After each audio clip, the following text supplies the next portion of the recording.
ਸਤਿ ਸ਼੍ਰੀ ਅਕਾਲ। ਤੁਸੀਂ ਵੇਖ ਰਹੇ ਹੋ ਟੀਵੀ ਪੰਜਾਬ ਤੇ ਮੈਂ ਹਾਂ ਤੁਹਾਡੇ ਨਾਲ Inderpreet Kaur Pannu.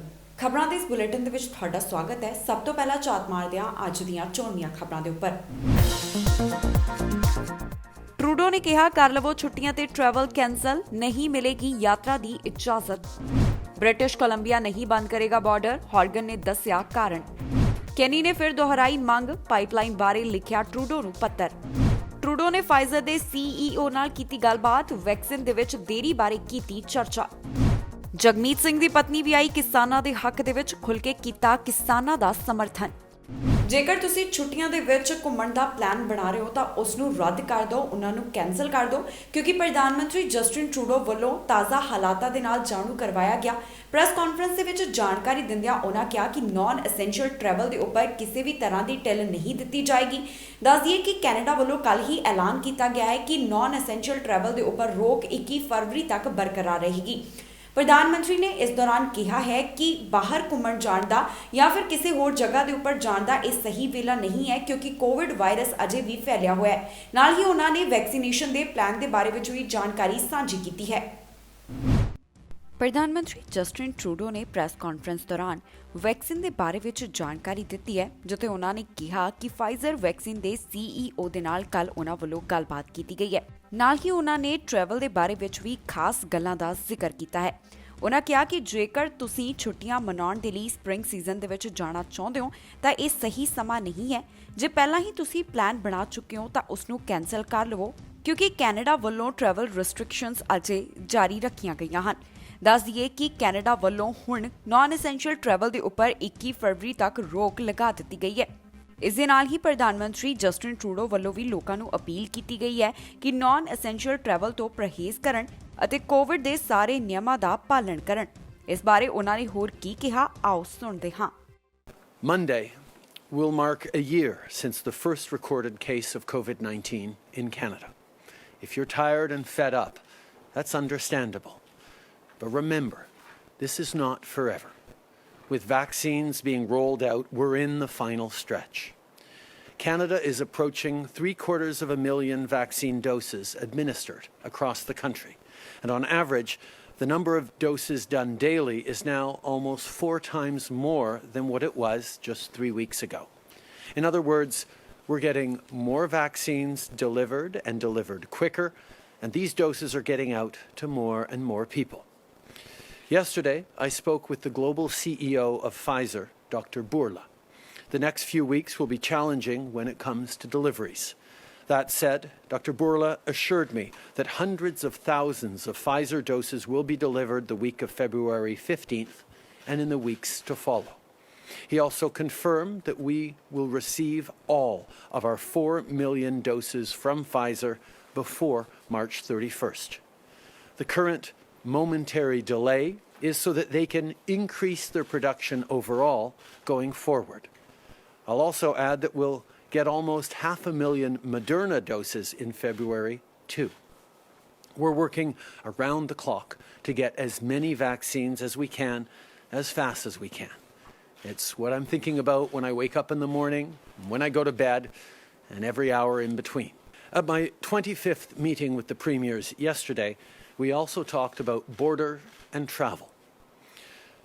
My message to Canadians remains clear. If no one should be taking a vacation abroad right now. If you've got one planned, cancel it. And don't book a trip for spring break. It's obvious we should avoid trips south and out of the country. But remember, across the country, people are being told to stay home. So if you were thinking of traveling across the country for spring break, now's not the time. We need to hang on and hold tight for the next few months. We must get through to the spring and mass vaccinations in the best shape possible. British Columbia ਦੇ premier John Horgan ਤੋਂ ਮੰਗ ਕੀਤੀ ਗਈ ਸੀ ਕਿ ਉਹ province ਦੇ border ਨੂੰ 1 ਮਹੀਨੇ ਤੱਕ ਬੰਦ ਕਰ ਦੇਣ, ਕਿਉਂਕਿ ਕੋਵਿਡ-19 ਵਾਇਰਸ ਦਾ ਜੋ ਫੈਲਾਅ ਹੈ ਜਾਂ ਫਿਰ ਕਹਿ ਲਈਏ ਕਿ ਨਵੇਂ ਵੇਰੀਐਂਟ ਜਿਹੜਾ ਕੋਵਿਡ-19 ਦਾ ਪਾਇਆ ਗਿਆ ਉਹ ਪ੍ਰੋਵਿੰਸ ਦੇ ਵਿੱਚ ਨਾ ਫੈਲ ਸਕੇ। ਇਸ ਦੇ ਨਾਲ ਸੰਬੰਧਿਤ ਜਾਣਕਾਰੀ ਉਹਨਾਂ ਵੱਲੋਂ ਸਾਂਝੀ ਕੀਤੀ ਗਈ ਹੈ। ਉਹਨਾਂ ਕਿਹਾ ਹੈ ਕਿ ਬ੍ਰਿਟਿਸ਼ ਕੋਲੰਬੀਆ ਆਪਣੇ ਬਾਰਡਰ ਨਹੀਂ ਬੰਦ ਕਰੇਗਾ। ਬ੍ਰਿਟਿਸ਼ ਕੋਲੰਬੀਆ ਸਰਕਾਰ ਨਾਲ ਕੰਮ ਕਰਨ ਵਾਲੇ ਵਕੀਲ ਨੇ ਵੀ ਇਹ ਗੱਲ ਸਾਂਝੀ ਕੀਤੀ ਹੈ ਕਿ ਕਾਨੂੰਨੀ ਤੌਰ ਦੇ ਉੱਪਰ ਵੀ ਪ੍ਰੋਵਿੰਸ ਵੱਲੋਂ ਬਾਰਡਰ ਨਹੀਂ ਬੰਦ ਕੀਤੇ ਜਾ ਸਕਦੇ। ਇਸ ਦੇ ਉੱਪਰ ਜੌਨ ਹੌਰਗਨ ਵੱਲੋਂ ਸਲਾਹ ਕੀਤੀ ਗਈ ਸੀ ਕਾਨੂੰਨੀ ਤੌਰ ਦੇ ਉੱਪਰ ਕਾਨੂੰਨੀ ਮਾਹਿਰਾਂ ਦੇ ਨਾਲ। ਉਸ ਤੋਂ ਬਾਅਦ ਉਹਨਾਂ ਨੇ ਅੱਜ ਇਹ ਜਾਣਕਾਰੀ ਦੇ ਦਿੱਤੀ ਹੈ ਕਿ ਬ੍ਰਿਟਿਸ਼ ਕੋਲੰਬੀਆ ਵੱਲੋਂ ਆਪਣੇ ਪ੍ਰੋਵਿੰਸ ਦੇ ਬਾਰਡਰ ਬੰਦ ਨਹੀਂ ਕੀਤੇ ਜਾਣਗੇ। ਬ੍ਰਿਟਿਸ਼ ਕੋਲੰਬੀਆ ਦੇ ਪ੍ਰੀਮੀਅਰ ਜੌਨ ਹੌਰਗਨ ਤੋਂ ਮੰਗ ਕੀਤੀ ਗਈ ਸੀ ਕਿ ਉਹ ਪ੍ਰੋਵਿੰਸ ਦੇ ਬਾਰਡਰ ਨੂੰ 1 ਮਹੀਨੇ ਦੇ ਲਈ ਬੰਦ ਕਰ ਦੇਣ। ਇਸ ਦੇ ਉੱਪਰ ਜੌਨ ਹੌਰਗਨ ਨੇ ਕਿਹਾ ਹੈ ਕਿ British Columbia inter provincial travel ਦੇ ਉੱਪਰ ਕੋਈ ਪਾਬੰਦੀ ਨਹੀਂ ਲਗਾਵੇਗਾ। ਬ੍ਰਿਟਿਸ਼ ਕੋਲੰਬੀਆ ਸਰਕਾਰ ਦੇ ਨਾਲ ਕੰਮ ਕਰਨ ਵਾਲੇ ਵਕੀਲ ਨੇ ਕਿਹਾ ਕਿ ਕਾਨੂੰਨੀ ਤੌਰ ਦੇ ਉੱਪਰ ਵੀ ਨਾਨ ਐਸੈਂਸ਼ੀਅਲ ਟਰੈਵਲ ਦੇ ਉੱਪਰ ਪ੍ਰੋਵਿੰਸ ਵੱਲੋਂ ਰੋਕ ਨਹੀਂ ਲਗਾਈ ਜਾ ਸਕਦੀ। ਕੋਵਿਡ-19 ਦੇ ਹਾਲਾਤਾਂ ਨੂੰ ਦੇਖਦਿਆਂ ਜੌਨ ਹੌਰਗਨ ਨੇ ਇਸ ਬਾਰੇ ਵਿੱਚ ਕਾਨੂੰਨੀ ਸਲਾਹ ਲਈ ਹੈ, ਜਿਸ ਤੋਂ ਬਾਅਦ ਹੌਰਗਨ ਨੇ ਕਿਹਾ ਕਿ ਯਾਤਰਾ ਦੇ ਉੱਪਰ ਪ੍ਰੋਵਿੰਸ ਰੋਕ ਨਹੀਂ ਲਗਾ ਸਕਦਾ। ਆਓ ਤੁਹਾਨੂੰ ਸੁਣਾਉਂਦੇ ਹਾਂ ਕਿ ਹੋਰ ਉਹਨਾਂ ਵੱਲੋਂ ਕਿਹੜੇ ਵਿਚਾਰਾਂ ਦਾ ਪ੍ਰਗਟਾਵਾ ਕੀਤਾ ਗਿਆ। Well, I hear from not just from the media, but from British Columbians that they're concerned about people coming from elsewhere when they're making sacrifices of their own. We saw a whole slew of stories after the Christmas break about politicians who chose to travel, not from British Columbia or not from certainly from the Legislative Assembly, but right across the country. And that led to a firestorm of frustration and anger because Canadians and British Columbians are making sacrifices. And one of those sacrifices is staying close to home, not traveling to see loved ones, not going to tend to what would have been traditions or pressing matters, the loss of life of a loved one in another part of the country.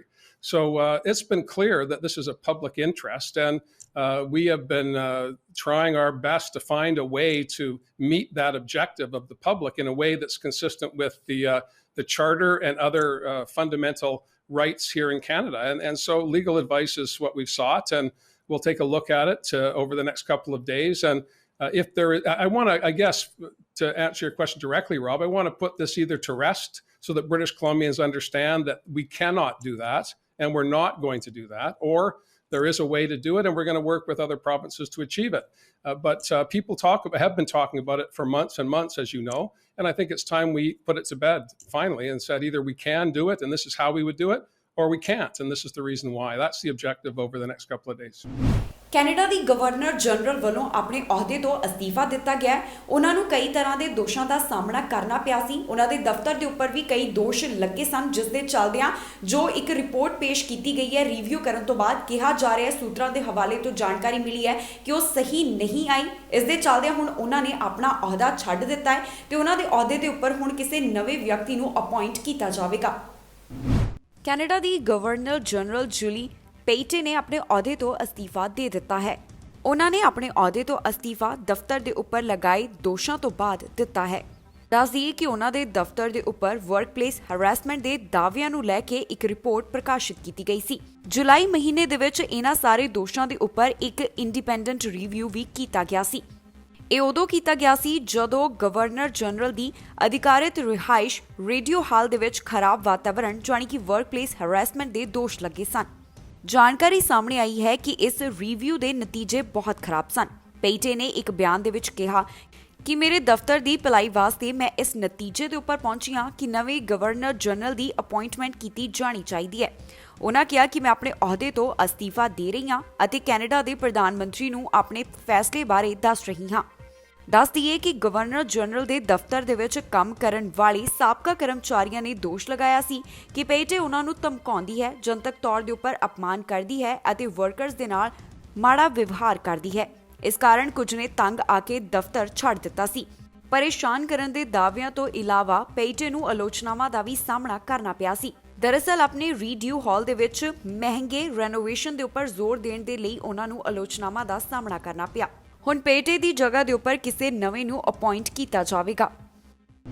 Alberta ਦੇ premier Jason ਕੈਨੀ ਨੇ ਫਿਰ ਤੋਂ ਆਪਣੀ ਮੰਗ ਦੁਹਰਾਈ ਹੈ ਕੀਸਟੋਨ pipeline ਦੇ ਬਾਰੇ ਵਿੱਚ। ਉਹਨਾਂ ਨੇ ਪ੍ਰਧਾਨ ਮੰਤਰੀ ਜਸਟਿਨ ਟਰੂਡੋ ਨੂੰ ਇੱਕ ਲੈਟਰ ਲਿਖਿਆ ਹੈ ਜਿਸ ਦੇ ਵਿੱਚ ਉਹਨਾਂ ਕਿਹਾ ਹੈ ਕਿ ਜੋ ਇਹ ਪ੍ਰੋਜੈਕਟ ਰੱਦ ਕੀਤਾ ਇਸ ਦਾ ਆਰਥਿਕਤਾ ਦੇ ਉੱਪਰ ਪ੍ਰਭਾਵ ਪਵੇਗਾ। ਨਾਲ ਹੀ ਉਹਨਾਂ ਨੇ ਇਹ ਵੀ ਜ਼ਿਕਰ ਕੀਤਾ ਹੈ ਕਿ ਜਿਸ ਤਰ੍ਹਾਂ ਅਮਰੀਕਾ ਵੱਲੋਂ ਬਿਨਾਂ ਵਿਚਾਰ ਵਟਾਂਦਰਾ ਕੀਤਿਆਂ ਇਸ ਨੂੰ ਰੱਦ ਕੀਤਾ ਗਿਆ ਇਸ ਪ੍ਰੋਜੈਕਟ ਨੂੰ, ਸੋ ਇਸ ਦਾ ਜੋ ਭਵਿੱਖ ਦੇ ਵਿੱਚ ਉਹਨਾਂ ਵੱਲੋਂ ਹੋਰ ਕਈ ਫੈਸਲੇ ਲਏ ਜਾਣਗੇ ਉਸ ਦੇ ਉੱਪਰ ਵੀ ਅਸਰ ਪੈ ਸਕਦਾ ਹੈ। ਅਲਬਰਟਾ ਦੇ ਪ੍ਰੀਮੀਅਰ ਨੇ ਕੀਸਟੋਨ ਪਾਈਪਲਾਈਨ ਦੇ ਬਾਰੇ ਵਿੱਚ ਆਪਣੀ ਗੱਲ ਨੂੰ ਇੱਕ ਵਾਰ ਫਿਰ ਤੋਂ ਦੁਹਰਾਇਆ ਹੈ। ਫਿਰ ਉਹਨਾਂ ਨੇ ਕਿਹਾ ਹੈ ਕਿ ਇਸ ਨੂੰ ਰੱਦ ਕਰਨ ਦੇ ਨਾਲ ਆਰਥਿਕਤਾ ਦੇ ਉੱਪਰ ਅਸਰ ਪਵੇਗਾ। ਉਹਨਾਂ ਇੱਕ ਲੈਟਰ ਪ੍ਰਧਾਨ ਮੰਤਰੀ ਜਸਟਿਨ ਟਰੂਡੋ ਨੂੰ ਲਿਖਿਆ ਹੈ, ਜਿਸ ਵਿੱਚ ਟਰੂਡੋ ਪ੍ਰੋਜੈਕਟ ਨੂੰ ਐਡਵੋਕੇਟ ਕਰਨ ਦੇ ਵਿੱਚ ਅਸਫਲ ਰਹੇ। ਇਹ ਸ਼ਬਦ ਉਹਨਾਂ ਵੱਲੋਂ ਲਿਖੇ ਗਏ ਨੇ। ਉਹਨਾਂ ਲਿਖਿਆ ਕਿ ਅਮਰੀਕਾ ਵੱਲੋਂ ਬਿਨਾਂ ਵਿਚਾਰ ਕੀਤੇ ਇਸ ਪ੍ਰੋਜੈਕਟ ਨੂੰ ਰੱਦ ਕੀਤਾ ਗਿਆ। ਜੇਕਰ ਅਜਿਹਾ ਹੁੰਦਾ ਹੈ ਤਾਂ ਇਸ ਦਾ ਅਸਰ ਭਵਿੱਖ ਦੇ ਉੱਪਰ ਵੀ ਪਵੇਗਾ। ਇਸ ਮੌਕੇ ਉਹਨਾਂ ਵੱਲੋਂ ਆਪਣੀ ਗੱਲ ਸਾਂਝੀ ਵੀ ਕੀਤੀ ਗਈ ਹੈ। ਉਹਨਾਂ ਵੱਲੋਂ ਕੀ ਕਿਹਾ ਗਿਆ ਹੈ, ਤੁਹਾਨੂੰ ਸੁਣਾਉਂਦੇ ਹਾਂ। It was supported by all of the major construction unions and private sector unions in the United States. First Nations were signing up for potential equity partnership. Every state government along the corridor supported it. And the government of Canada told us that they supported this until they folded yesterday. In a way that they did not fold when the Trump administration threatened to tear up NAFTA and impose steel tariffs on this country. So, Vashi, we cannot allow this precedent to stand without a meaningful response, because that invites further aggression from the same political forces in the United States against the largest element of Canadian trade with that country. Well, first of all, what we're calling on the federal government to do is what it pledged to us they would do, which is to seek to sit down with the Biden administration and to discuss Keystone XL in the broader context of a coordinated North American policy on energy and the environment, including climate policy. That was the commitment, because Vashi, as you know, the oil sands have reduced carbon intensity by 30%. Many of the producers have net zero commitments. Canada, under the Trudeau government, has more ambitious emissions targets than the Biden administration. And we are making huge investments in this province and technologies to continue reducing emissions. At the very least, we should demand of our closest friend and ally is the respect to sit down with us and talk about the largest, by far the largest element of our trade with Washington. So we're asking that that be step A, but if the Biden administration refuses to give this country sufficient respect to hear us out on this pipeline in that policy context, then yes, there absolutely must be reprisal. Canada ਦੇ ਵਿੱਚ 24 ਘੰਟਿਆਂ ਦੌਰਾਨ 3 ਵਾਰਦਾਤਾਂ ਵਾਪਰੀਆਂ ਨੇ। Police ਵੱਲੋਂ ਇਹਨਾਂ ਵਾਰਦਾਤਾਂ ਦੀ ਜਾਂਚ ਕੀਤੀ ਜਾ ਰਹੀ ਹੈ, ਕਿਉਂਕਿ ਇਹਨਾਂ ਦੇ ਪਿੱਛੇ ਦਾ ਕਾਰਨ ਅਜੇ ਤੱਕ ਨਹੀਂ ਪਤਾ ਲੱਗ ਸਕਿਆ। ਸੋ ਇਹ ਜਿਹੜੀਆਂ ਵਾਰਦਾਤਾਂ ਵਾਪਰੀਆਂ ਜ਼ਿਆਦਾ ਦੂਰੀ ਦੇ ਉੱਪਰ ਨਹੀਂ ਵਾਪਰੀਆਂ। ਕਿੱਥੇ ਇਹ ਘਟਨਾਵਾਂ ਜਿਹੜੀਆਂ ਨੇ ਸਾਹਮਣੇ ਆਈਆਂ, ਇਸ ਦੀ ਜਾਣਕਾਰੀ ਤੁਹਾਨੂੰ ਇਸ ਖਬਰ ਦੇ ਵਿੱਚ ਦੇਵਾਂਗੇ। ਖਬਰ ਕੈਨੇਡਾ ਤੋਂ ਸਾਹਮਣੇ ਆਈ, ਜਿੱਥੇ 24 ਘੰਟਿਆਂ ਦੌਰਾਨ 3 ਥਾਵਾਂ ਦੇ ਉੱਪਰ ਵਾਰਦਾਤਾਂ ਵਾਪਰੀਆਂ ਹਨ। ਇਸ ਪੂਰੇ ਮਾਮਲੇ ਦੀ ਹੁਣ ਪੁਲਿਸ ਵੱਲੋਂ ਜਾਂਚ ਕੀਤੀ ਜਾ ਰਹੀ ਹੈ। ਇਹ ਤਿੰਨੇ ਵਾਰਦਾਤਾਂ ਹਥਿਆਰਾਂ ਦੇ ਨਾਲ ਸੰਬੰਧਿਤ ਸਨ, ਜੋ ਕਿ ਕੈਨੇਡਾ ਦੇ ਸ਼ਹਿਰ ਉੱਤਰੀ ਯਾਰਕ ਦੇ ਵਿੱਚ ਵਾਪਰੀਆਂ ਹਨ। ਪੁਲਿਸ ਵੱਲੋਂ ਇਨਵੈਸਟੀਗੇਸ਼ਨ ਕੀਤੀ ਜਾ ਰਹੀ ਹੈ ਕਿ ਜੋ ਇਹਨਾਂ ਥਾਵਾਂ ਦੇ ਉੱਪਰ ਝਗੜੇ ਹੋਏ ਸਨ, ਉਹਨਾਂ ਦੇ ਪਿੱਛੇ ਅਸਲ ਕਾਰਨ ਕੀ ਰਿਹਾ। ਪੁਲਿਸ ਦੇ ਕਹਿਣ ਦੇ ਮੁਤਾਬਕ 401 ਹਾਈਵੇ ਅਤੇ ਕਿਲੀ ਸਟਰੀਟ ਦੇ ਨੇੜੇ 7:30 ਵਜੇ ਲੋਕਾਂ ਨੇ ਫੋਨ ਕਰਕੇ ਪੁਲਿਸ ਨੂੰ ਬੁਲਾਇਆ ਸੀ। ਇੱਥੋਂ 2 ਟੋ ਟਰੱਕਾਂ ਦੇ ਡਰਾਈਵਰਾਂ ਵਿਚਕਾਰ ਕਿਸੇ ਗੱਲ ਨੂੰ ਲੈ ਕੇ ਝਗੜਾ ਹੋਇਆ ਅਤੇ ਇੱਕ ਡਰਾਈਵਰ ਦੇ ਹੱਥ ਦੇ ਵਿੱਚ ਬੰਦੂਕ ਦੇਖੀ ਗਈ। ਇਸ ਦੌਰਾਨ ਸ਼ੱਕੀ ਵਿਅਕਤੀ ਭੱਜ ਗਿਆ, ਪਰ ਪੁਲਿਸ ਨੇ ਇਸ ਨੂੰ ਹਿਰਾਸਤ ਦੇ ਵਿੱਚ ਲੈ ਲਿਆ। ਇਸ ਦੌਰਾਨ ਕਿਸੇ ਦੇ ਵੀ ਜ਼ਖਮੀ ਹੋਣ ਦੀ ਖਬਰ ਨਹੀਂ ਹੈ। ਇਸ ਹਾਦਸੇ ਤੋਂ ਇਲਾਵਾ 2 ਹੋਰ ਵੱਖ-ਵੱਖ ਥਾਵਾਂ ਦੇ ਉੱਪਰ ਵੀ ਗੋਲੀਬਾਰੀ ਦੀ ਖਬਰ ਸਾਹਮਣੇ ਆਈ ਹੈ। ਇਹਨਾਂ ਦੇ ਵਿੱਚ ਵੀ ਟੋ ਟਰੱਕ ਚਲਾਉਣ ਵਾਲੇ ਵਿਅਕਤੀ ਸ਼ਾਮਲ ਹਨ। ਇੱਕ ਵਾਰਦਾਤ ਨੂੰ ਅੱਧੀ ਰਾਤ ਹਾਈਵੇ 401 ਐਵੀਨਿਊ ਦੇ ਉੱਪਰ ਅੰਜਾਮ ਦਿੱਤਾ ਗਿਆ, ਜਦਕਿ ਦੂਸਰੀ ਘਟਨਾ ਇਸ ਤੋਂ ਥੋੜੀ ਦੂਰੀ ਦੇ ਉੱਪਰ ਵਾਪਰੀ ਹੈ, ਜੋ ਕਿ ਹਾਈਵੇ 401 ਅਤੇ ਲੈਸਲੀ ਸਟਰੀਟ ਦੇ ਵਿਚਕਾਰ ਵਾਪਰੀ। ਪੁਲਿਸ ਨੇ ਮਾਮਲੇ ਦੀ ਜਾਂਚ ਕਰਨੀ ਸ਼ੁਰੂ ਕਰ ਦਿੱਤੀ ਹੈ। ਅਜੇ ਇਹ ਤਾਂ ਨਹੀਂ ਪਤਾ ਲੱਗ ਸਕਿਆ ਕਿ ਇਹਨਾਂ ਤਿੰਨਾਂ ਵਾਰਦਾਤਾਂ ਦੇ ਵਿੱਚ ਇੱਕ ਵਿਅਕਤੀ ਸ਼ਾਮਲ ਸੀ ਜਾਂ ਫਿਰ ਵੱਖ-ਵੱਖ ਵਿਅਕਤੀਆਂ ਵੱਲੋਂ ਇਹਨਾਂ ਵਾਰਦਾਤਾਂ ਨੂੰ ਅੰਜਾਮ ਦਿੱਤਾ ਗਿਆ ਹੈ। ਪੁਲਿਸ ਵੱਲੋਂ ਇਨਵੈਸਟੀਗੇਸ਼ਨ ਕੀਤੀ ਜਾ ਰਹੀ ਹੈ, ਜਿਸ ਤੋਂ ਬਾਅਦ ਇਹਨਾਂ ਘਟਨਾਵਾਂ ਦੇ ਸੱਚ ਦੇ ਬਾਰੇ ਵਿੱਚ ਪਤਾ ਲਗਾਇਆ ਜਾਵੇਗਾ। ਫਾਈਜ਼ਰ ਵੈਕਸੀਨ ਦੀ ਜੋ ਡਿਲੀਵਰੀ ਹੈ ਉਹ ਕਾਫੀ ਜ਼ਿਆਦਾ ਸਲੋ ਹੀ ਹੈ। ਇਸ ਦਾ ਕਾਰਨ ਫਾਰਮਾਸਿਊਟੀਕਲ ਕੰਪਨੀ ਵੱਲੋਂ ਸਾਂਝਾ ਕੀਤਾ ਗਿਆ ਸੀ। ਪ੍ਰਧਾਨ ਮੰਤਰੀ ਜਸਟਿਨ ਟਰੂਡੋ ਵੱਲੋਂ ਫਾਈਜ਼ਰ ਵੈਕਸੀਨ ਦੇ CEO ਦੇ ਨਾਲ ਗੱਲਬਾਤ ਕੀਤੀ ਗਈ ਹੈ, ਜਿੱਥੇ ਉਹਨਾਂ ਨੇ ਚਰਚਾ ਕੀਤੀ ਹੈ ਕਿ ਜੇਕਰ ਇਸੇ ਤਰ੍ਹਾਂ ਹੀ ਡਿਲੀਵਰੀ ਲੇਟ ਹੁੰਦੀ ਹੈ, ਜੇਕਰ ਬੈਚ ਕੈਨੇਡਾ ਨੂੰ ਲੇਟ ਪਹੁੰਚੇਗਾ ਤਾਂ ਇਸ ਦਾ ਅਸਰ ਕਾਫੀ ਜ਼ਿਆਦਾ ਪੈ ਸਕਦਾ ਹੈ ਤੇ ਅਸਰ ਇਹ ਨੁਕਸਾਨਦੇਹ ਵੀ ਸਿੱਧ ਹੋ ਸਕਦਾ ਹੈ। ਹੋਰ ਉਹਨਾਂ ਵੱਲੋਂ ਕਿਹੜੀ ਗੱਲ ਕੀਤੀ ਗਈ ਹੈ ਜਾਂ ਉਹਨਾਂ ਵੱਲੋਂ ਕਿਹੜਾ ਪੱਖ ਫਾਈਜ਼ਰ ਕੰਪਨੀ ਵੱਲੋਂ ਸਾਹਮਣੇ ਆਇਆ, ਦੱਸਾਂਗੇ ਇਸ ਖਬਰ ਦੇ ਵਿੱਚ। ਕੈਨੇਡਾ ਦੇ ਵਿੱਚ ਕਰੋਨਾ ਵੈਕਸੀਨੇਸ਼ਨ ਸਲੋ ਹੋ ਗਈ ਹੈ, ਜਾਣੀ ਕਿ ਇਸ ਦੀ ਗਤੀ ਹੌਲੀ ਹੋਈ ਹੈ। ਇਸ ਤੋਂ ਬਾਅਦ ਹੁਣ ਟਰੂਡੋ ਨੇ ਫਾਈਜ਼ਰ ਦੇ CEO ਦੇ ਨਾਲ ਗੱਲ ਕੀਤੀ ਹੈ, ਜਿਸ ਦੇ ਬਾਰੇ ਉਹਨਾਂ ਨੇ ਖੁਦ ਅੱਜ ਪ੍ਰੈਸ ਕਾਨਫਰੰਸ ਦੇ ਵਿੱਚ ਵੀ ਜਾਣਕਾਰੀ ਸਾਂਝੀ ਕੀਤੀ। ਜਸਟਿਨ ਟਰੂਡੋ ਨੇ ਫਾਈਜ਼ਰ ਦੇ CEO ਐਲਬਰਟ ਦੇ ਨਾਲ ਫੋਨ ਦੇ ਉੱਪਰ ਗੱਲਬਾਤ ਕੀਤੀ ਹੈ, ਜਿੱਥੇ ਉਹਨਾਂ ਨੇ ਵੈਕਸੀਨੇਸ਼ਨ ਬੈਚ ਦੇ ਵਿੱਚ ਹੋ ਰਹੀ ਦੇਰੀ ਬਾਰੇ ਗੱਲਬਾਤ ਕੀਤੀ ਹੈ। ਪਿਛਲੇ ਕੁਝ ਦਿਨਾਂ ਦੌਰਾਨ ਖਬਰਾਂ ਸਾਹਮਣੇ ਆਈਆਂ ਸਨ ਅਤੇ ਐਕਸਪਰਟਸ ਵੱਲੋਂ ਵੀ ਆਪਣੀ ਰਾਏ ਦਿੱਤੀ ਗਈ ਸੀ ਕਿ ਜੇਕਰ ਪਹਿਲੇ ਅਤੇ ਦੂਸਰੇ ਡੋਜ਼ ਦੇ ਵਿੱਚ ਜ਼ਿਆਦਾ ਗੈਪ ਰੱਖਿਆ ਜਾਂਦਾ ਹੈ ਤੇ ਉਸ ਦਾ ਕੋਈ ਵੀ ਫਾਇਦਾ ਨਹੀਂ ਹੋਵੇਗਾ ਬਲਕਿ ਨੁਕਸਾਨ ਹੋਵੇਗਾ। ਤੇ ਸੂਤਰਾਂ ਦੇ ਹਵਾਲੇ ਤੋਂ ਵੀ ਇਹੀ ਜਾਣਕਾਰੀ ਸਾਹਮਣੇ ਆਈ ਹੈ ਕਿ ਟਰੂਡੋ ਨੇ CEO ਦੇ ਨਾਲ ਇਹ ਗੱਲ ਕੀਤੀ ਹੈ, ਜਿੱਥੇ ਉਹਨਾਂ ਨੇ ਜਾਣੂ ਕਰਵਾਇਆ ਕਿ ਕਰੋਨਾ ਟੀਕਿਆਂ ਦੇ ਬੈਚ ਭੇਜਣ ਦੇ ਵਿੱਚ ਹੋ ਰਹੀ ਦੇਰੀ ਦੇ ਨਾਲ ਕੈਨੇਡਾ ਨੂੰ ਭਾਰੀ ਨੁਕਸਾਨ ਉਠਾਉਣਾ ਪੈ ਸਕਦਾ ਹੈ ਅਤੇ ਇਸ ਦੇ ਨਾਲ ਸਥਿਤੀ ਵੀ ਖਰਾਬ ਹੋ ਸਕਦੀ ਹੈ। ਹੁਣ ਤੱਕ ਖਬਰਾਂ ਇਹ ਵੀ ਸਾਹਮਣੇ ਆਈਆਂ ਸਨ ਕਿ ਇੱਕ ਹਫ਼ਤੇ ਦੇ ਲਈ ਕੈਨੇਡਾ ਨੂੰ ਕੋਵਿਡ-19 ਵੈਕਸੀਨ ਦਾ ਕੋਈ ਵੀ ਬੈਚ ਨਹੀਂ ਮਿਲੇਗਾ, ਜਿਸ ਦੇ ਉੱਪਰ ਐਕਸਪਰਟਸ ਵੱਲੋਂ ਆਪਣੀ ਰਾਏ ਰੱਖੀ ਗਈ। ਹੁਣ ਜੋ ਫਾਈਜ਼ਰ ਵੈਕਸੀਨੇਸ਼ਨ ਦੀ ਡਿਲੀਵਰੀ ਸਲੋ ਹੋਈ ਹੈ, ਉਸ ਦਾ ਪ੍ਰਭਾਵ ਕੈਨੇਡਾ ਦੇ ਵਿੱਚ ਕਈ ਸ਼ਹਿਰਾਂ 'ਚ ਵੈਕਸੀਨੇਸ਼ਨ ਦੇ ਉੱਪਰ ਪੈ ਰਿਹਾ ਹੈ। ਬਹੁਤ ਸਾਰੇ ਕੈਨੇਡਾ ਦੇ ਪ੍ਰੋਵਿੰਸਸ ਦੇ ਵਿੱਚ ਵੈਕਸੀਨੇਸ਼ਨ ਦੀ ਮੁਹਿੰਮ ਰੁਕ ਗਈ ਹੈ, ਜਿਸ ਦੇ ਕਾਰਨ ਲੋਕਾਂ ਦੇ ਵਿੱਚ ਗੁੱਸਾ ਵੀ ਪਾਇਆ ਜਾ ਰਿਹਾ ਹੈ। ਉਧਰ ਵਿਰੋਧੀ ਪਾਰਟੀਆਂ ਵੀ ਟਰੂਡੋ ਨੂੰ ਘੇਰਦੀਆਂ ਨਜ਼ਰ ਆ ਰਹੀਆਂ ਨੇ, ਜਿੱਥੇ ਉਹਨਾਂ ਵੱਲੋਂ ਟਰੂਡੋ ਸਰਕਾਰ ਦੇ ਉੱਪਰ ਦਬਾਅ ਬਣਾਇਆ ਜਾ ਰਿਹਾ ਹੈ। ਹੁਣ ਆਸ ਕੀਤੀ ਜਾ ਰਹੀ ਹੈ ਕਿ ਜਲਦ ਹੀ ਟੀਕਿਆਂ ਦੀ ਵੱਡੀ ਖੇਪ ਜਾਣੀ ਕਿ ਵੱਡਾ ਬੈਚ ਕੈਨੇਡਾ ਨੂੰ ਮਿਲੇ ਅਤੇ ਫਿਰ ਤੋਂ ਵੈਕਸੀਨੇਸ਼ਨ ਦੀ ਸ਼ੁਰੂਆਤ ਕੀਤੀ ਜਾਵੇ, ਜਾਣੀ ਕਿ ਇਸ ਵੈਕਸੀਨੇਸ਼ਨ ਪ੍ਰੋਸੈਸ ਨੂੰ ਫਿਰ ਤੋਂ ਤੇਜ਼ ਕੀਤਾ ਜਾਵੇ। ਬ੍ਰਿਟੇਨ ਦੇ ਵਿੱਚ ਕੋਵਿਡ-19 ਦਾ ਨਵਾਂ ਸਟ੍ਰੇਨ ਮਿਲਿਆ। ਇਸ ਦੀ ਜਾਣਕਾਰੀ ਵਿਸ਼ਵ ਸਿਹਤ ਸੰਗਠਨ ਨੂੰ ਦਿੱਤੀ ਗਈ। ਬ੍ਰਿਟੇਨ ਦੇ ਨਾਲ ਯਾਤਰਾ ਦੇ ਉੱਪਰ ਜਾਣੀ ਕਿ ਉਡਾਨਾਂ ਦੇ ਉੱਪਰ ਵੱਖ-ਵੱਖ ਦੇਸ਼ਾਂ ਵੱਲੋਂ ਰੋਕ ਲਗਾ ਦਿੱਤੀ ਗਈ ਤੇ ਹੁਣ ਕਈ ਦੇਸ਼ਾਂ ਵੱਲੋਂ ਇਹ ਉਡਾਨਾਂ ਖੋਲੀਆਂ ਗਈਆਂ ਨੇ। ਇਸ ਦੇ ਲਈ ਕੁਝ ਸ਼ਰਤਾਂ ਵੀ ਰੱਖੀਆਂ ਗਈਆਂ ਨੇ, ਪਰ ਹੁਣ ਜਾਣਕਾਰੀ ਸਾਹਮਣੇ ਆਈ ਹੈ ਕਿ ਅਮਰੀਕਾ ਦੇ 20 ਸੂਬਿਆਂ ਦੇ ਵਿੱਚ ਕੋਵਿਡ-19 ਵਾਇਰਸ ਦਾ ਇਹ ਜੋ ਨਵਾਂ ਸਟ੍ਰੇਨ ਹੈ ਉਹ ਫੈਲ ਚੁੱਕਿਆ ਹੈ ਤੇ ਇਹ ਕਾਫੀ ਜ਼ਿਆਦਾ ਚਿੰਤਾ ਦਾ ਵਿਸ਼ਾ ਵੀ ਹੈ। ਅਜੇ ਤਾਂ ਸਾਰੇ ਦੇਸ਼ਾਂ ਦੇ ਵਿੱਚ ਕਰੋਨਾ ਵਾਇਰਸ ਨੂੰ ਹੀ ਕਾਬੂ ਦੇ ਵਿੱਚ ਨਹੀਂ ਕੀਤਾ ਗਿਆ ਸੀ। ਉਧਰੋਂ ਬ੍ਰਿਟੇਨ ਵੱਲੋਂ ਖਬਰਾਂ ਆਈਆਂ ਸਨ ਕਿ ਇੱਥੇ ਨਵਾਂ ਸਟ੍ਰੇਨ ਮਿਲਿਆ ਹੈ। ਅਲੱਗ-ਅਲੱਗ ਦੇਸ਼ਾਂ ਦੇ ਵਿੱਚ ਕੋਵਿਡ-19 ਦਾ ਨਵਾਂ ਰੂਪ ਮਿਲਿਆ ਹੈ, ਪਰ ਜੇਕਰ ਅਸੀਂ ਬ੍ਰਿਟੇਨ ਦੇ ਵਿੱਚ ਮਿਲੇ ਕਰੋਨਾ ਵਾਇਰਸ ਦੇ ਨਵੇਂ ਸਟ੍ਰੇਨ ਦੀ ਗੱਲ ਕਰੀਏ ਤਾਂ ਹੁਣ ਉਹ ਅਮਰੀਕਾ ਦੇ 20 ਸੂਬਿਆਂ ਦੇ ਵਿੱਚ ਫੈਲ ਗਿਆ ਹੈ। ਇਹ ਜਾਣਕਾਰੀ ਐਂਥਨੀ ਫਾਊਚੀ ਵੱਲੋਂ ਸਾਂਝੀ ਕੀਤੀ ਗਈ ਹੈ। ਉਹਨਾਂ ਕਿਹਾ ਹੈ ਕਿ ਅਮਰੀਕਾ ਦੇ ਵਿੱਚ ਇਸ ਵਾਇਰਸ ਦੇ ਨਾਲ ਸੰਬੰਧਿਤ ਕਈ ਮਾਮਲੇ ਸਾਹਮਣੇ ਆ ਰਹੇ ਹਨ, ਜੋ ਕਿ ਇੱਕ ਚਿੰਤਾ ਦਾ ਵਿਸ਼ਾ ਵੀ ਹੈ। ਪੱਤਰਕਾਰਾਂ ਦੇ ਨਾਲ ਗੱਲਬਾਤ ਕਰਦਿਆਂ ਉਹਨਾਂ ਨੇ ਇਸ ਦੇ ਬਾਰੇ ਜਾਣੂ ਕਰਵਾਇਆ। ਦਸੰਬਰ ਮਹੀਨੇ ਦੇ ਵਿੱਚ ਬ੍ਰਿਟੇਨ ਵੱਲੋਂ WHO ਜਾਣੀ ਕਿ ਵਿਸ਼ਵ ਸਿਹਤ ਸੰਗਠਨ ਨੂੰ ਇਸ ਕੋਵਿਡ ਦੇ ਨਵੇਂ ਸਟ੍ਰੇਨ ਬਾਰੇ ਜਾਣਕਾਰੀ ਦਿੱਤੀ ਗਈ ਸੀ, ਜੋ ਕਿ ਪੁਰਾਣੇ ਵੇਰੀਐਂਟ ਤੋਂ 70% ਤੇਜ਼ੀ ਦੇ ਨਾਲ ਫੈਲਦਾ ਹੈ। ਇਸ ਤੋਂ ਬਾਅਦ ਬਾਕੀ ਦੇਸ਼ਾਂ ਨੇ ਕਦਮ ਚੁੱਕਦਿਆਂ ਬ੍ਰਿਟੇਨ ਦੇ ਨਾਲ ਟਰੈਵਲ ਦੇ ਉੱਪਰ ਜਾਣੀ ਕਿ ਯਾਤਰਾ ਦੇ ਉੱਪਰ ਪਾਬੰਦੀ ਲਗਾ ਦਿੱਤੀ ਗਈ ਸੀ, ਪਰ ਹੁਣ ਕੁਝ ਦੇਸ਼ਾਂ ਵੱਲੋਂ ਇਸ ਨੂੰ ਹਟਾਇਆ ਵੀ ਗਿਆ ਹੈ, ਪਰ ਕੁਝ ਸ਼ਰਤਾਂ ਦੇ ਉੱਪਰ। ਬ੍ਰਿਟੇਨ ਵੱਲੋਂ ਵੀ ਸਖਤ ਕਦਮ ਚੁੱਕਿਆ ਗਿਆ ਅਤੇ ਪੂਰੇ ਦੇਸ਼ ਦੇ ਵਿੱਚ ਲਾਕਡਾਊਨ ਲਗਾ ਦਿੱਤਾ ਗਿਆ ਸੀ। ਅਮਰੀਕਾ ਦੇ ਵਿੱਚ ਨਵੇਂ ਰਾਸ਼ਟਰਪਤੀ ਜੋ ਬਾਈਡਨ ਨੇ ਫੈਸਲਾ ਲਿਆ ਹੈ ਕਿ ਅਮਰੀਕਾ ਦੇ ਵਿੱਚ ਹਰ ਵਿਅਕਤੀ ਦੇ ਲਈ ਹੁਣ ਮਾਸਕ ਲਗਾਉਣਾ ਜ਼ਰੂਰੀ ਹੋਵੇਗਾ। ਜੇਕਰ ਲੋਕ ਮਾਸਕ ਲਗਾ ਕੇ ਰੱਖਣ, ਫਿਜ਼ੀਕਲ ਡਿਸਟੈਂਸਿੰਗ ਰੱਖਣ ਤਾਂ ਫਿਰ ਕਰੋਨਾ ਵਾਇਰਸ ਨੂੰ ਫੈਲਣ ਤੋਂ ਰੋਕਿਆ ਜਾ ਸਕਦਾ ਹੈ। ਅਮਰੀਕਾ ਦੇ ਨਵੇਂ ਰਾਸ਼ਟਰਪਤੀ ਦੇ ਤੌਰ ਦੇ ਉੱਪਰ ਜੋ ਬਾਈਡਨ ਸਹੁੰ ਚੁੱਕ ਚੁੱਕੇ ਨੇ। ਉਹਨਾਂ ਨੇ ਆਉਂਦਿਆਂ ਹੀ ਕਈ ਐਲਾਨ ਕੀਤੇ ਨੇ, ਜਾਣੀ ਕਿ ਐਕਸ਼ਨ ਮੋਡ ਦੇ ਵਿੱਚ ਉਹ ਨਜ਼ਰ ਆਏ ਹਨ। ਕਰੋਨਾ ਵਾਇਰਸ ਦੇ ਨਾਲ ਸੰਬੰਧਿਤ ਨਵੇਂ ਨਿਯਮ ਵੀ ਉਹਨਾਂ ਵੱਲੋਂ ਜਾਰੀ ਕੀਤੇ ਗਏ ਹਨ। ਹੁਣ ਜੋ ਵੀ ਅਮਰੀਕਾ ਯਾਤਰਾ ਕਰਕੇ ਆਵੇਗਾ, ਪਹਿਲਾਂ ਤੇ ਉਸ ਨੂੰ ਆਪਣੀ ਕੋਵਿਡ-19 ਨੈਗੇਟਿਵ ਰਿਪੋਰਟ ਦਿਖਾਉਣੀ ਪਏਗੀ। ਉਸ ਤੋਂ ਬਾਅਦ ਉਸ ਨੂੰ ਲਾਜ਼ਮੀ ਤੌਰ ਦੇ ਉੱਪਰ ਕੁਆਰੰਟਾਈਨ ਕੀਤਾ ਜਾਵੇਗਾ। ਨਾਲ ਹੀ ਜੋ ਬਾਈਡਨ ਨੇ ਕਿਹਾ ਹੈ ਕਿ ਮਾਸਕ ਪਾਉਣਾ ਜ਼ਰੂਰੀ ਹੋਵੇਗਾ, ਫਿਜ਼ੀਕਲ ਡਿਸਟੈਂਸਿੰਗ ਦਾ ਖਾਸ ਖਿਆਲ ਰੱਖਣਾ ਵੀ ਜ਼ਰੂਰੀ ਹੋਵੇਗਾ। ਅਮਰੀਕਾ ਯਾਤਰਾ ਕਰਕੇ ਆਉਣ ਤੋਂ ਪਹਿਲਾਂ ਕਰੋਨਾ ਟੈਸਟ ਕਰਾਉਣਾ ਪਵੇਗਾ। ਅਮਰੀਕਾ ਕੋਵਿਡ-19 ਦੇ ਨਾਲ ਸਭ ਤੋਂ ਵੱਧ ਪ੍ਰਭਾਵਿਤ ਹੈ। ਅਜਿਹੇ 'ਚ ਅਮਰੀਕਾ ਦੇ ਨਵੇਂ ਰਾਸ਼ਟਰਪਤੀ ਜੋ ਬਾਈਡਨ ਦੇ ਲਈ ਕਾਫੀ ਚੁਣੌਤੀ ਭਰਿਆ ਹੈ ਕੋਵਿਡ-19 ਦੀ ਸਥਿਤੀ ਨੂੰ ਕਾਬੂ ਦੇ ਵਿੱਚ ਕਰਨਾ। ਇਸ ਸਭ ਨੂੰ ਦੇਖਦਿਆਂ ਬਾਈਡਨ ਨੇ ਨਵੇਂ ਨਿਯਮ ਐਲਾਨ ਕੀਤੇ ਹਨ। ਇਹ ਨਵੇਂ ਨਿਯਮ ਹਨ ਕਿ ਹੁਣ ਅਮਰੀਕਾ ਆਉਣ ਵਾਲੇ ਲੋਕਾਂ ਨੂੰ ਕੋਵਿਡ-19 ਜਾਂਚ ਅਤੇ ਇਕਾਂਤਵਾਸ ਜਾਣੀ ਕਿ ਕੁਆਰੰਟਾਈਨ ਕਰਨਾ ਲਾਜ਼ਮੀ ਹੋਵੇਗਾ। ਇਸ ਦੇ ਨਾਲ ਸੰਬੰਧਿਤ ਕਈ ਆਦੇਸ਼ਾਂ ਦੇ ਉੱਪਰ ਉਹਨਾਂ ਵੱਲੋਂ ਦਸਤਖਤ ਕੀਤੇ ਗਏ ਹਨ। ਅਮਰੀਕਾ ਦੇ ਵਿੱਚ ਆਉਣ ਵਾਲੇ ਲੋਕਾਂ ਨੂੰ ਕੋਵਿਡ-19 ਵਾਇਰਸ ਦੇ ਨਾਲ ਸੰਬੰਧਿਤ ਨੈਗੇਟਿਵ ਟੈਸਟ ਦਿਖਾਉਣਾ ਹੋਵੇਗਾ ਅਤੇ ਆਪਣੇ ਆਪ ਨੂੰ ਕੁਆਰੰਟਾਈਨ ਕਰਨਾ ਹੋਵੇਗਾ। ਜੋ ਬਾਈਡਨ ਨੇ ਪਹਿਲਾਂ ਹੀ ਇਸ ਬਾਰੇ ਜਾਣੂ ਕਰਵਾ ਦਿੱਤਾ ਸੀ ਕਿ ਉਹ ਪਹਿਲੇ 100 ਦਿਨਾਂ ਤੱਕ ਅਮਰੀਕਨਸ ਨੂੰ ਮਾਸਕ ਪਾਉਣ ਦੇ ਲਈ ਕਹਿਣਗੇ। ਅਜਿਹੀ ਹੀ ਗੱਲ ਦਾ ਜ਼ਿਕਰ ਫਿਰ ਤੋਂ ਉਹਨਾਂ ਵੱਲੋਂ ਕੀਤਾ ਗਿਆ।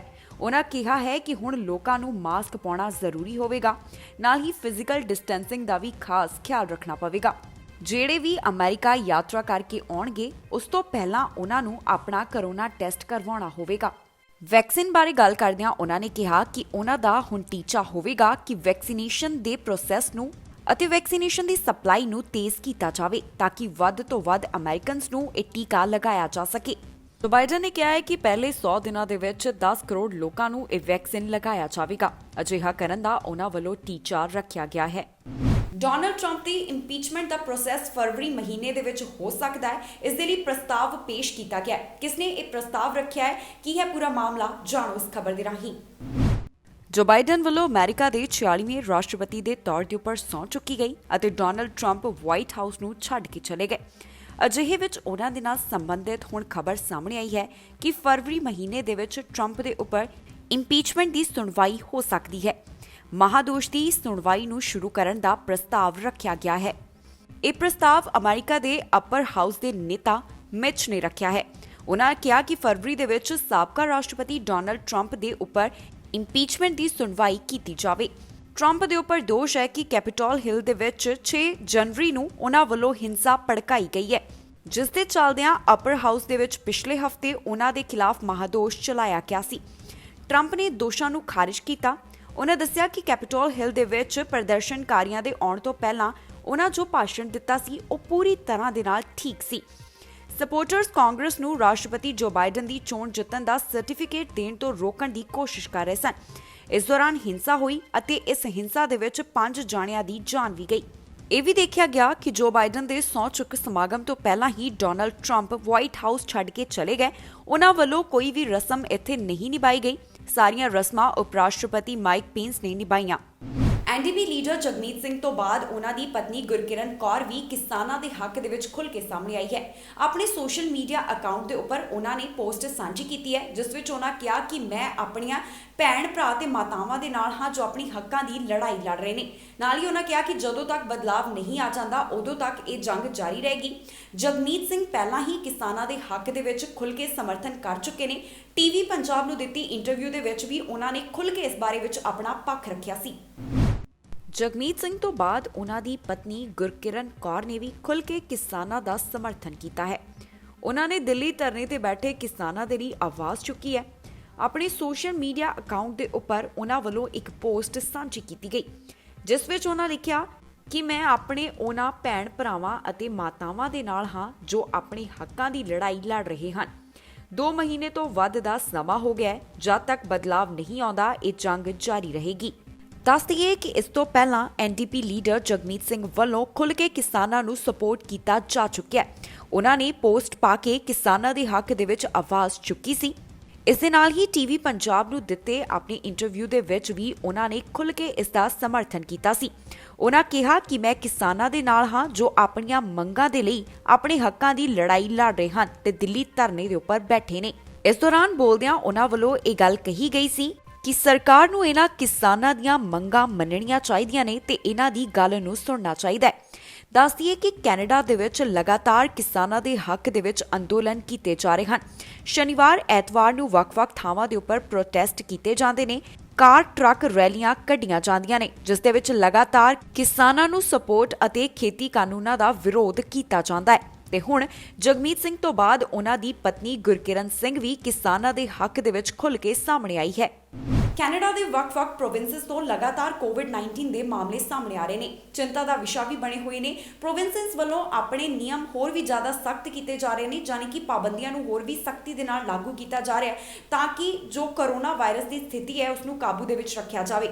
ਕਿਸ ਪ੍ਰੋਵਿੰਸ ਤੋਂ ਕਿੰਨੇ ਮਾਮਲਿਆਂ ਦੀ ਪੁਸ਼ਟੀ ਹੋਈ ਹੈ, ਇਸ ਖਬਰ ਦੇ ਵਿੱਚ ਜਾਣਕਾਰੀ ਤੁਹਾਨੂੰ ਦੇਵਾਂਗੇ। ਨਾਲ ਹੀ ਦੱਸਾਂਗੇ ਇਸ ਸਮੇਂ ਕੈਨੇਡਾ ਦੇ ਵਿੱਚ ਕੀ ਹੈ ਕੇਸਿਸ ਓਵਰਵਿਊ। ਓਨਟਾਰੀਓ ਤੋਂ 24 ਘੰਟਿਆਂ ਦੌਰਾਨ 2662 ਮਾਮਲੇ ਸਾਹਮਣੇ ਆਏ ਅਤੇ 87 ਲੋਕਾਂ ਦੀ ਕੋਵਿਡ ਵਾਇਰਸ ਕਾਰਨ ਜਾਨ ਵੀ ਗਈ ਹੈ। ਹੁਣ ਤੱਕ ਪ੍ਰੋਵਿੰਸ ਦੇ ਵਿੱਚ 2,50,226 ਮਾਮਲਿਆਂ ਦੀ ਪੁਸ਼ਟੀ ਹੋ ਚੁੱਕੀ ਹੈ। ਟੋਰਾਂਟੋ 'ਚ 779, ਪੀਲ ਰੀਜਨ ਦੇ ਵਿੱਚ 542, ਯਾਰਕ ਰੀਜਨ ਦੇ ਵਿੱਚ 228, ਵਾਟਰਲੂ ਦੇ ਵਿੱਚ 128 ਮਾਮਲਿਆਂ ਦੀ ਪੁਸ਼ਟੀ ਹੋਈ ਹੈ। ਪ੍ਰੋਵਿੰਸ ਦੇ ਵਿੱਚ ਰਿਕਵਰਡ ਕੇਸਿਸ ਦਾ ਅੰਕੜਾ 2,19,262 ਹੈ ਅਤੇ ਹੁਣ ਤੱਕ ਪ੍ਰੋਵਿੰਸ ਦੇ ਵਿੱਚ 5,701 ਦੇ ਕਰੀਬ ਲੋਕਾਂ ਦੀ ਵਾਇਰਸ ਕਾਰਨ ਜਾਨ ਜਾ ਚੁੱਕੀ ਹੈ। 24 ਘੰਟਿਆਂ ਦੌਰਾਨ 71,700 ਦੇ ਕਰੀਬ ਕੋਵਿਡ-19 ਦੇ ਟੈਸਟ ਕੀਤੇ ਗਏ। ਹਸਪਤਾਲ ਦੇ ਵਿੱਚ ਮਰੀਜ਼ਾਂ ਦੀ ਗਿਣਤੀ 1,512 ਹੈ, ਜਿਨ੍ਹਾਂ ਵਿੱਚੋਂ 383 ਇੰਟੈਂਸਿਵ ਕੇਅਰ ਅਧੀਨ ਅਤੇ 291 ਵੈਂਟੀਲੇਟਰ ਦੇ ਉੱਪਰ ਨੇ। ਕਿਊਬੈਕ ਤੋਂ 1,631 ਮਾਮਲੇ ਸਾਹਮਣੇ ਆਏ ਅਤੇ 88 ਜਾਨਾਂ ਵੀ ਇਸ ਵਾਇਰਸ ਕਾਰਨ ਗਈਆਂ ਹਨ। ਮੈਨੀਟੋਬਾ ਤੋਂ ਮਿਲੀ ਜਾਣਕਾਰੀ ਦੇ ਮੁਤਾਬਕ 173 ਕੋਵਿਡ-19 ਦੇ ਮਾਮਲੇ ਸਾਹਮਣੇ ਆਏ ਅਤੇ 2 ਲੋਕਾਂ ਦੀ ਵਾਇਰਸ ਕਾਰਨ ਜਾਨ ਗਈ। ਹੁਣ ਤੱਕ ਪ੍ਰੋਵਿੰਸ ਦੇ ਵਿੱਚ ਕੁੱਲ 28,260 ਦੇ ਕਰੀਬ ਮਾਮਲੇ ਆ ਚੁੱਕੇ ਨੇ। ਇਸ ਸਮੇਂ 3,261 ਐਕਟਿਵ ਮਾਮਲੇ ਹਨ। ਹਸਪਤਾਲ ਦੇ ਵਿੱਚ ਮਰੀਜ਼ਾਂ ਦੀ ਗਿਣਤੀ 274 ਹੈ, ਜਿਨ੍ਹਾਂ ਦੇ ਵਿੱਚੋਂ 39 ਇੰਟੈਂਸਿਵ ਕੇਅਰ ਅਧੀਨ ਹਨ। ਕੈਨੇਡਾ ਦੇ ਵਿੱਚ ਹੁਣ ਤੱਕ 7,36,000 ਦੇ ਕਰੀਬ ਕੁੱਲ ਮਾਮਲੇ ਸਾਹਮਣੇ ਆ ਚੁੱਕੇ ਹਨ। 18,799 ਦੇ ਕਰੀਬ ਲੋਕਾਂ ਦੀ ਜਾਨ ਜਾ ਚੁੱਕੀ ਹੈ। ਇੱਥੇ ਰਿਕਵਰਡ ਮਾਮਲੇ 6,51,000 ਦੇ ਕਰੀਬ ਹਨ। ਇਸ ਦੇ ਨਾਲ ਹੀ ਜਾਂਦੇ ਇੱਕ ਵਾਰ ਫਿਰ ਤੋਂ ਝਾਤ ਮਾਰਦੇ ਹਾਂ ਅੱਜ ਦੀਆਂ ਚੋਣ ਦੀਆਂ ਖਬਰਾਂ ਦੇ ਉੱਪਰ। ਟਰੂਡੋ ਨੇ ਕਿਹਾ ਕਰ ਲਵੋ ਛੁੱਟੀਆਂ ਤੇ ਟਰੈਵਲ ਕੈਂਸਲ, ਨਹੀਂ ਮਿਲੇਗੀ ਯਾਤਰਾ ਦੀ ਇਜਾਜ਼ਤ। ਬ੍ਰਿਟਿਸ਼ ਕੋਲੰਬੀਆ ਨਹੀਂ ਬੰਦ ਕਰੇਗਾ ਬਾਰਡਰ, ਹੌਰਗਨ ਨੇ ਦੱਸਿਆ ਕਾਰਨ। ਕੈਨੀ ਨੇ ਫਿਰ ਦੁਹਰਾਈ ਮੰਗ, ਪਾਈਪਲਾਈਨ ਬਾਰੇ ਲਿਖਿਆ ਟਰੂਡੋ ਨੂੰ ਪੱਤਰ। ਟਰੂਡੋ ਨੇ ਫਾਈਜ਼ਰ ਦੇ CEO ਨਾਲ ਕੀਤੀ ਗੱਲਬਾਤ, ਵੈਕਸੀਨ ਦੇ ਵਿੱਚ ਦੇਰੀ ਬਾਰੇ ਕੀਤੀ ਚਰਚਾ। ਜਗਮੀਤ ਸਿੰਘ ਦੀ ਪਤਨੀ ਵੀ ਆਈ ਕਿਸਾਨਾਂ ਦੇ ਹੱਕ ਦੇ ਵਿੱਚ, ਖੁੱਲ੍ਹ ਕੇ ਕੀਤਾ ਕਿਸਾਨਾਂ ਦਾ ਸਮਰਥਨ। ਖਬਰਾਂ ਦੇ ਇਸ ਬੁਲੇਟਿਨ ਦੇ ਵਿੱਚ ਇੰਨਾ ਹੀ। ਨਵੀਆਂ ਤੇ ਤਾਜ਼ੀਆਂ ਖਬਰਾਂ ਲੈ ਕੇ ਫਿਰ ਤੋਂ ਹਾਜ਼ਰ ਹੋਵਾਂਗੇ। ਫਿਲਹਾਲ ਮੈਨੂੰ ਇੰਦਰਪ੍ਰੀਤ ਕੌਰ ਪੰਨੂ ਨੂੰ ਦਿਓ ਇਜਾਜ਼ਤ ਤੇ ਤੁਸੀਂ ਵੇਖਦੇ ਰਹੋ TV ਪੰਜਾਬ।